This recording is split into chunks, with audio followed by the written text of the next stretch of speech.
on this episode of A Tale of Two Hygienists. Money's tight, and we have a schedule we have to meet. They come in, they're like, look, I'm just coming in to get my teeth cleaned. They think it's just a cleaning. We haven't educated the public enough to know that having a healthy mouth can mean a healthy body. And so you can only fight that negativity for so long as a clinician. You can only have so much energy towards that where you shut down. And I think it's time that we step up and we become experts. We as hygienists create a difference with every patient we see. And that means a patient comes into that door, we need to create that connection of systemic diseases and connecting them and overall health, because in a system might not be able to connect them that way. I think learning more about what other hygienists are doing and how they're making it work is how these hygienists that are feeling beat up are going to find their answers. They're going to have to look for them. They're going to have to listen to other hygienists. They're going to have to watch CE courses. Yeah, this is a tale, oh yeah, a tale of two hygienists. So there might be only one, bringing the best of dental knowledge, and we do it all with ease. We cover oral health and screening, and preventing gum disease. We're gonna do a lot of learning, and have a little bit of fun working at the dentist. A tale of two hygienists. Welcome back, everyone, to another episode of A Tale of Two Hygienists podcast, episode number 485. I'm your host, Andrew Johnston, and thank you so much for spending time with us today. And for today's episode, you're not going to be sorry that you're here. We have a part 1 of 2 for a roundtable discussion with Nies, Rafael Rondon, and Jackie Sanders. And in this part 1, which, by the way, I didn't do any introductions at the very beginning.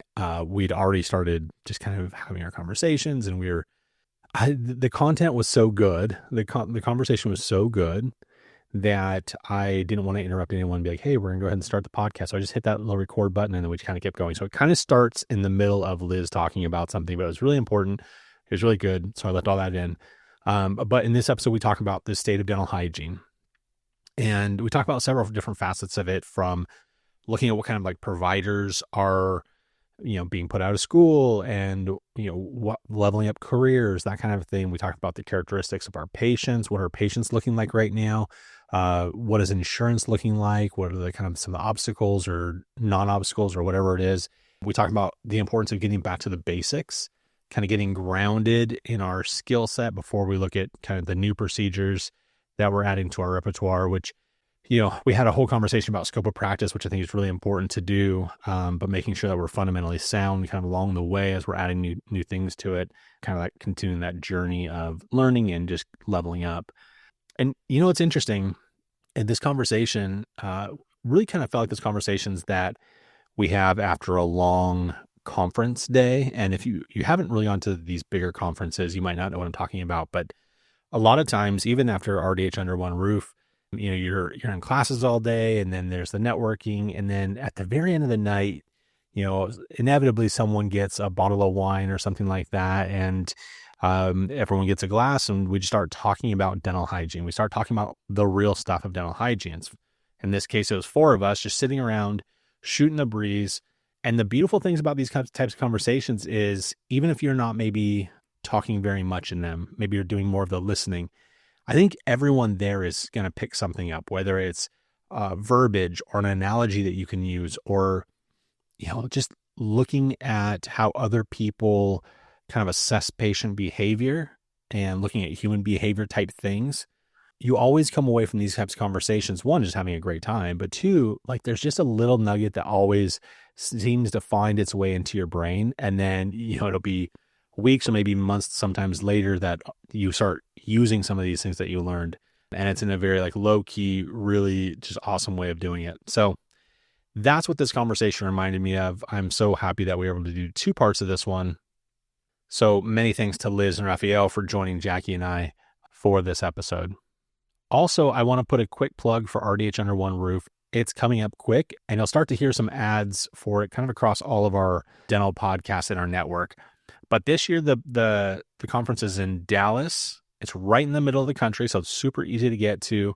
And also, just a quick little hint, I don't normally fly American Airlines myself, But since it is a huge hub for American Airlines, there's direct flights to most of the bigger cities in the U.S. And so getting there is going to be a breeze. It's July 18th through the 20th. And if you're interested, there's also a discount code for podcast listeners, whether it's this podcast or RDF Magazine podcast or Dentistry Unmasked podcast, whatever you listen to. It's $30 off of the full conference registration if you use the promo code podcast30 at checkout. RDH Under One Roof is by far the best dental hygiene conference we have. So if you go, I promise you're not going to be disappointed. You're going to have such a great time. You can head over to the website, rdhunderoneroof.com, see the speaker lineup, see what courses are being offered, look at the networking events, and you can sign up there.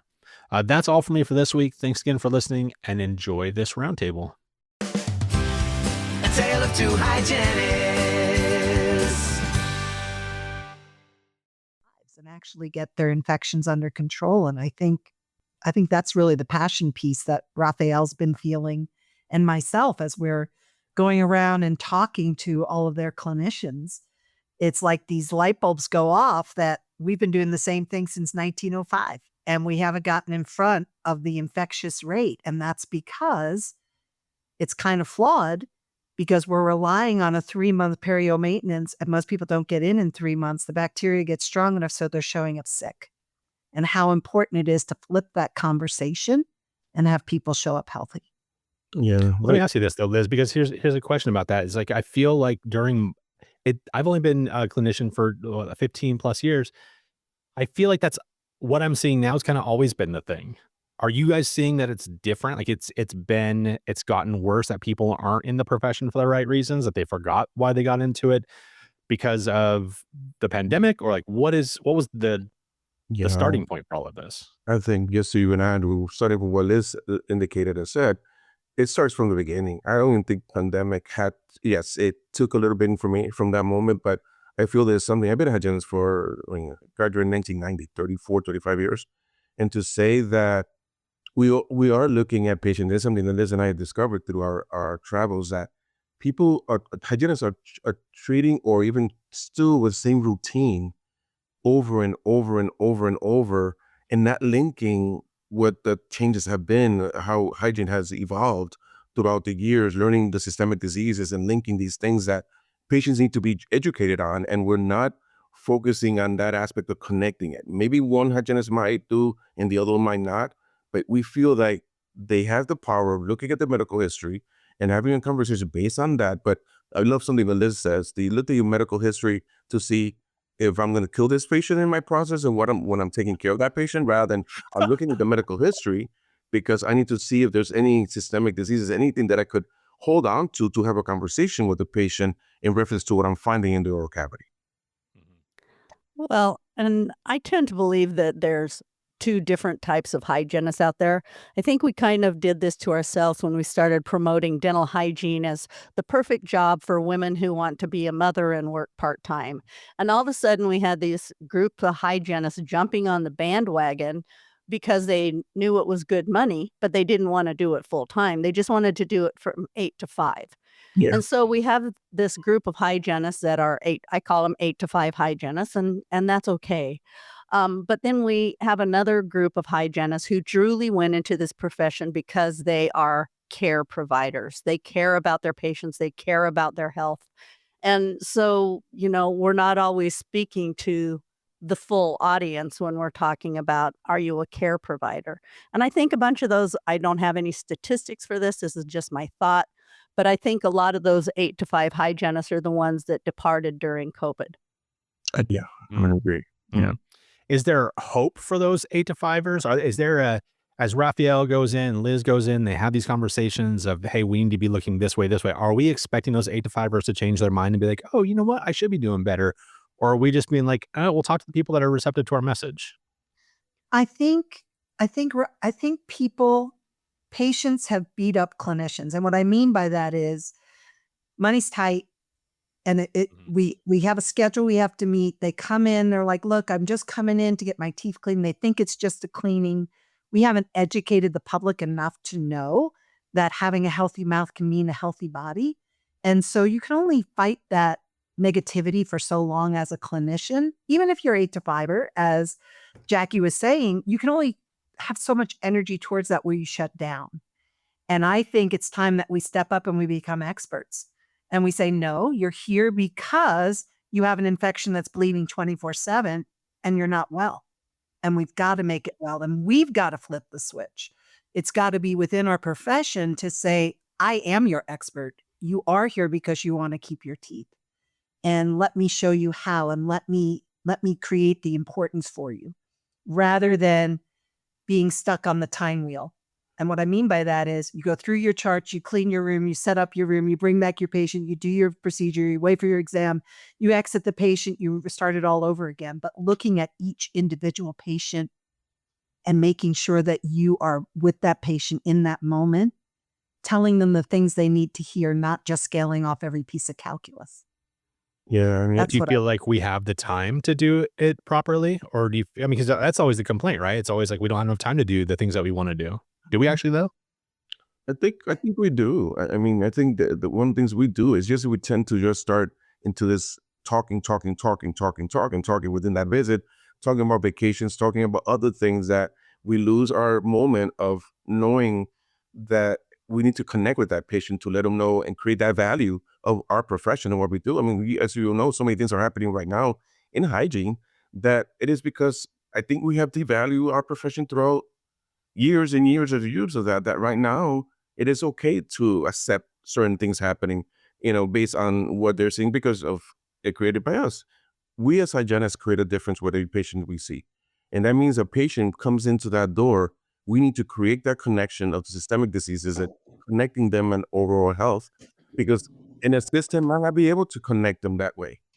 Knowing the changes that are happening out there. And the system is not going to be able to communicate based on this, Mrs. Smith.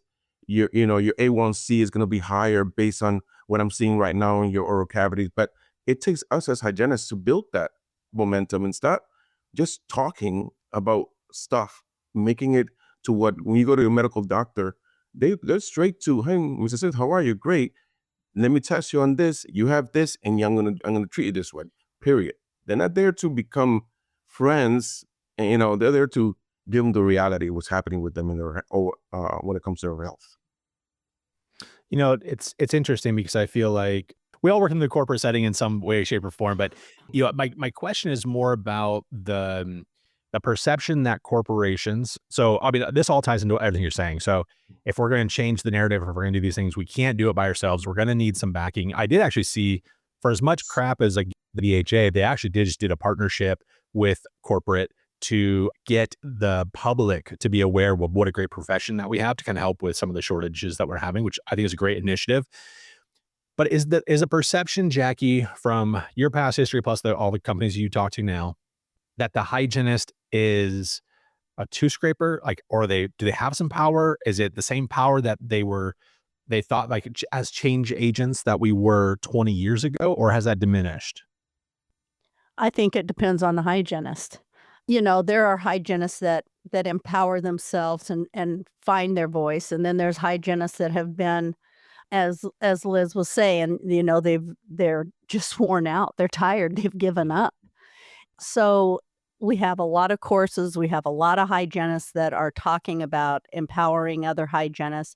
And I think learning more about what other hygienists are doing and how they're making it work is how these hygienists that are feeling beat up are going to find their answers. They're going to have to look for them. They're going to have to listen to other hygienists. They're going to have to watch CE courses. And, it goes back to, it's not your 8 o'clock patient. It's Bob Smith. It's not your 9 o'clock patient. It's Sue Jones. You need to put people's needs first, and then you'll be able to find your solutions and find your happiness and take care of your patient's health. You're not there to just scrape the calculus off their teeth. You're there to make a difference in their health. And the more we talk to our patients and make them aware of our skill set and all of the assets that we have to offer them, then that's going to shoot this other stuff in the foot that's going on with the dental assistants and everything else. Our patients need to know what we bring to the table, and they don't right now. Rafael, one thing when I think about DSOs, especially the ones that we kind of been affiliated with, the ones that we like, the ones we have friends that work in, one of the great things, for better or for worse, is that it's like it's not really integrative dental, but it's like we really try and get our hygienists to live and work to the top of their scope of practice in whatever state they're in, right? It's almost demanded of them by the Mhm. DSOs. Part of that is because of production, and part of that is, this is a business and all of that. But Mhm. also it's because we want to retain hygienists. We want them to feel appreciated, we want to feel valued. We also want them to have just something that's new and fun and unique that, throughout the day. So it's not so monotonous. My question is more, I guess, about your recruiting style and your recruiting process and the things that you're looking for to find the hygienists that Jackie's talking about, the ones that can know their patient, that can look at disease, like how do we identify those ones, and or how do we become those ones? Yeah, I mean, it's a question I have because I think that right now it's hard to find hygienists, as you all know, it's hard to find hygienists. So practically, when you're practically interviewing that one person that's going to go into that office because there's no one else behind that person. So you try to ask questions to see at least your thoughts and beliefs when it comes to standard of care. You ask questions to see, what would they do first when they see that patient sitting down. What's their first process to assess that patient, to see if they communicate certain words and certain things that are aligned with their care paleontology probing, or when it comes to prevention, placing fluoride, doing sealants, knowing other things out there in resources, especially if you're a hygienist and been a hygienist for many years. Have you worked with other services and products, things that you could implement within the service to take care of your patients within that moment or even outside the door? So you try to ask those questions to see if they are in that level. I've had a hygienist, I've said, and no, I don't believe in fluoride, period. And I have hygienists when I've done interviews that they say, I'll do spot probing and then see from there and then bring them back. And if they're bleeding. So as you question those moments, like, wait, the moment of assessing is that moment that you have that patient right in front of you to create that difference to see what service I'm going to be doing before I start doing gum therapy, and that it starts with the hygienist itself. So to answer your question, it's just hard now compared to maybe before. You had a line of hygienists trying to apply, and you had to determine based on the verbal skills and the knowledge and information and the empowerment they believed in themselves, and they thought of themselves as a provider, not just a cleaning person. So Mhm. it is harder now, Andrew. I think For we're sure. stuck. I think hygienists are stuck. I mean, the hygienists that love what they do have a great relationship with with the doctor they partner with, and with the teams they're involved in. The problem happens when there becomes this hierarchy of you can't do this, you can't do that, rather than working together for the best thing of the patient. And Mhm. because we've been held back for so long and not allowed to diagnose and create a treatment plan, you hit another barrier of the clinicians you're working with. And so when I say being excited about being a hygienist, it's about helping each of us realize within the parameters in the states of which we work, how can you best give the best treatment for your patient? It's not about what I can't do, but what I can do.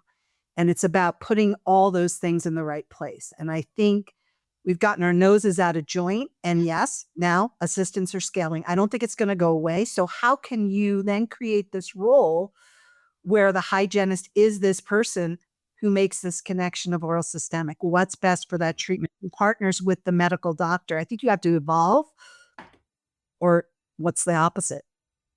We have to Right. figure it Right. out. Yeah. How much of this, I don't want to say like we're wasting our breath over here, right? Because obviously people listening to the podcast are going to be probably aligned with what we're saying. And the people that aren't listening to the podcast, and then also, Liz, this goes back to you. It's like, well, the people who you talk to are largely in DSOs, but you have a lot of high functioning private practices who ask their hygienist to work to the top of it. You are surrounded by these high flyers and all of these things. The people that aren't going to be doing the things that they're supposed to do, they're not on your radar probably. I mean, you know that they're around, but like they're not coming into contact with you. So how much of this is just a waste of a conversation for everybody when we're saying we need to get better? We have two types of hygienists.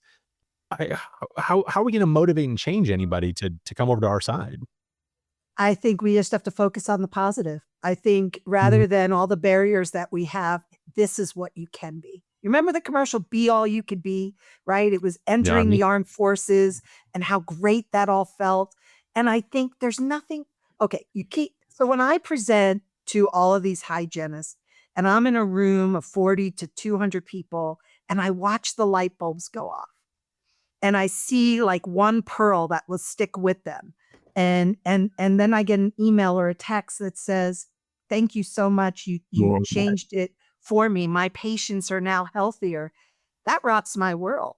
Yeah. And so how do you eat an elephant? One bite at a time. And I think the more that we're positive and we start showing what they can do rather than talk about what we can't do, it will empower people to be better and be more. yeah, and I think that I was just going to add a little bit towards what Liz was saying in the sense that it's just like your question was, and how could we, what message could we put out there that will create that difference and will make that change? And it's going to be one hygienist at a time. And it's like we do one patient at a time. It's going to be one hygienist at a time. But it takes all of us that have this passion of that service and what we do and being a provider is to be the one that have that voice to communicate that through, as I said, one hygienist at a time to make a difference throughout. So how much of this is adding in more procedures or more, advancements to our scopes, adding in lasers, doing all of these things versus how much of this is, Rafael, you're really well known for, getting back to the basics. Which of those is probably the greater motivator for these people that we're trying to get kind of come onto our side? Because my thought is that they probably just really don't understand even the basics and they're missing out on the awesomeness that is dental hygiene because they don't understand the basic stuff still. Yeah. To me, is going back to the basic, period. And is that adding more products or adding more things to it? If you're not there at ground floor, exactly what to do and how to assess that patient and see what they need to start with, how can you add more things into it that is you need to do here first, get the basics, get the information, then get the diagnosis to say, okay, I'm going to treat it this way. And based on I'm treating this way, now I could add other things after the fact. Not saying I'm going to add laser right away without this person not even being diagnosed or assessed to find out what diagnosis and what they really need at first. Well, and you need to get back to the basics because once your patient understands the basics and what their needs are, then it's so much easier to bring the other things on board that need to be done. But number one, the patient needs to understand they're healthy or unhealthy and how it's affecting their body, and now what we can do to make them healthy. But I have a question here, Rafael and Liz both. How often are you working with the new graduates, and what is that looking and feeling like? I mean, I get the opportunity to see a lot of new graduates because usually now with DSOs, I think that's what we're seeing the most coming on board, especially when it comes to that summertime, May, June, you start picking up. And I feel that I'm not going to say all, some of more the book smart piece of it and connecting the pieces is what they don't have the experience yet. And I think that's also all of us. When we graduate first, we don't have that experience yet, but you're more book smart than even knowing how to distinguish the gum therapy you're providing to your patients because you saw it in books and probably the school you went to, gum therapy was a gum therapy. It was not distinguished by healthy gingivitis and perio. Even though we talk the language, but it's not determined by coding like what we do in the practices. We have to code the service you provided. So I think going back to your question, they're coming in book smart, but they're timid.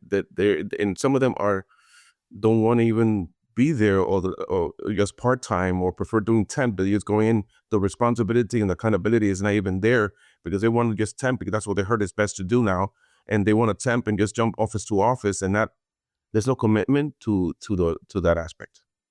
And I think, so as a new graduate, you have all the time in the world to do a 1-1-1-0, right? And then you get into reality of private practice, you've got to do it in a time. And because it just becomes this thing, all of a sudden it's focused on time. So like Rafael's saying, they learn this, to actually implement it becomes very difficult. And I'll share a story with you. I was with another group and this new hygienist was struggling. And the person I was with asked me to go talk to them. And I'm like, why don't you come to the presentation tonight? And he was just asking me my thoughts on different products. And I would share with him what I knew. And like, just that half hour I spent with him, he thanked me for it. And I know coaches do this all the time. And we have to remember that it's our job as leaders to help form their reality and how they're going to function within their profession for the rest of their lives. And I think with DSOs, because that periodontal protocol is actually written in written form, or private practice, it usually isn't. When you have a Bible that's based on research that you can follow and know that I can treat the patient with these products, and then develop these communication skills, which I think is what's missing most in hygiene school, the communication piece and the reality of making that chart become Mr. Smith or Sue Wall. And that you got the most time with that patient out of anybody in the dental field.